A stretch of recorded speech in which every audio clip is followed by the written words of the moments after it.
Serial वसुधा की कहानी अब उस मोड़ पर पहुंच चुकी है जहां हर एक पल सांस से थाम देने वाला होने वाला है। आने वाले एपिसोड्स में दर्शकों को देखने को मिलेगा एक ऐसा ट्विस्ट जो अब तक की पूरी कहानी को बदल कर रख देगा।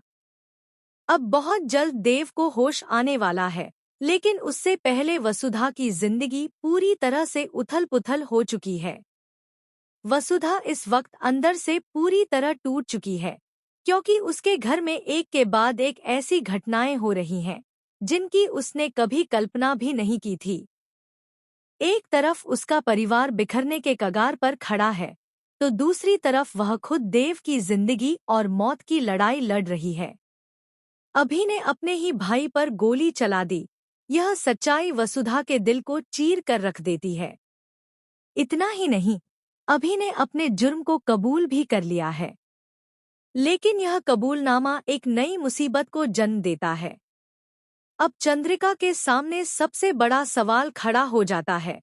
अगर एक बेटा पहले ही मौत के मुंह में है और दूसरा बेटा जेल चला गया, तो क्या उनका पूरा परिवार खत्म हो जाएगा? चंद्रिका इस डर में टूट जाती है।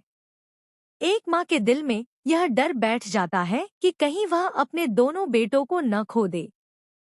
इसी डर और ममता के चलते चंद्रिका एक ऐसा फैसला लेने वाली है जो सबको चौंका देगा।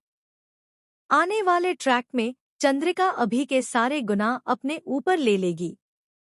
वह खुद को दोषी ठहराएगी और पुलिस के सामने यह मान लेगी कि जो कुछ भी हुआ, उसकी जिम्मेदार वही है। इसके बाद चंद्रिका को गिरफ्तार कर लिया जाएगा। लेकिन जाते जाते चंद्रिका वसुधा से एक ऐसी बात कह जाएगी जो वसुधा के दिल पर हमेशा के लिए छप जाएगी। वह वसुधा से कहेगी कि अब मेरे परिवार की जिम्मेदारी तुम्हारी है। मेरे बच्चों को संभालना, इस घर को जोड़कर रखना, यह शब्द वसुधा के लिए किसी कसम से कम नहीं होंगे। जैसे ही चंद्रिका को पुलिस ले जाती है, वसुधा रोते रोते सीधे अस्पताल पहुंचती है। वह देव के पास बैठकर टूटे हुए स्वर में उसे बताती है कि उसकी मासा को अरेस्ट किया जा रहा है। वसुधा देव से कहती है कि अब तुम्हें उठना ही होगा। अगर तुम नहीं उठे तो यह परिवार बिखर जाएगा। इसके बाद वसुधा देव को उसकी मासा की कसम देती है।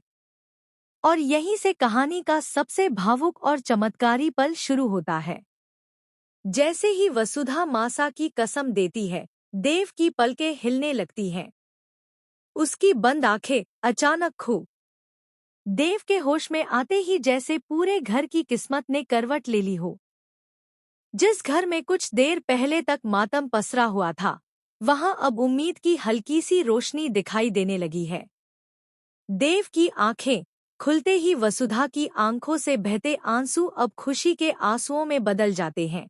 लेकिन उसकी चिंता अभी खत्म नहीं हुई है, क्योंकि वह जानती है कि असली लड़ाई अभी बाकी है। चंद्रिका पर लगे आरोप, अभि का जुर्म, करिश्मा और रणवीर की साजिशें, यह सब अभी खत्म नहीं हुआ है। देव जैसे ही थोड़ा संभलता है, वह वसुधा की आंखों में झांक कर देखता है।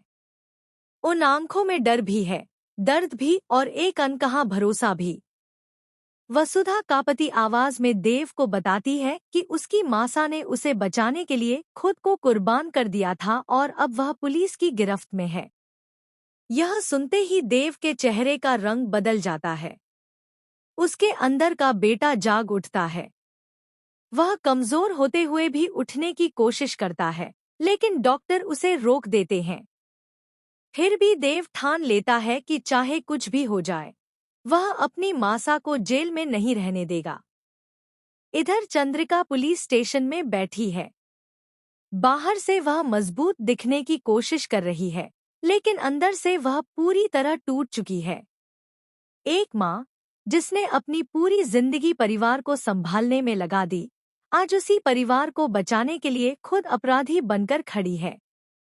चंद्रिका को इस बात का डर सता रहा है कि कहीं वसुधा दबाव में आकर हार न मान ले।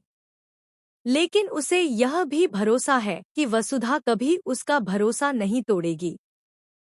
वसुधा अस्पताल से सीधे पुलिस स्टेशन पहुंचती है। वह देव के कमजोर शरीर और मजबूत इरादों को अपने साथ लेकर जाती है। पुलिस स्टेशन में जैसे ही देव अंदर कदम रखता है, वहां मौजूद हर कोई हैरान रह जाता है। एक आदमी जो कुछ घंटे पहले मौत से लड़ रहा था, आज सच्चाई के लिए खड़ा है। देव साफ साफ पुलिस को बताता है कि गोली चलाने के पीछे असली साजिश क्या थी, कौन कौन इसमें शामिल था और कैसे उसकी मासा ने परिवार को बचाने के लिए झूठा इल्जाम अपने सिर ले लिया। इसी बीच करिश्मा और रणवीर को लगने लगता है कि अब उनकी चालें काम नहीं आने वाली। दोनों एक दूसरे पर इल्जाम डालने लगते हैं। रणवीर घबराकर भागने की कोशिश करता है, लेकिन पुलिस उसे वहीं पकड़ लेती है। करिश्मा का घमंड भी धीरे धीरे टूटने लगता है। जिस औरत ने खुद को इस घर की मालकिन समझ लिया,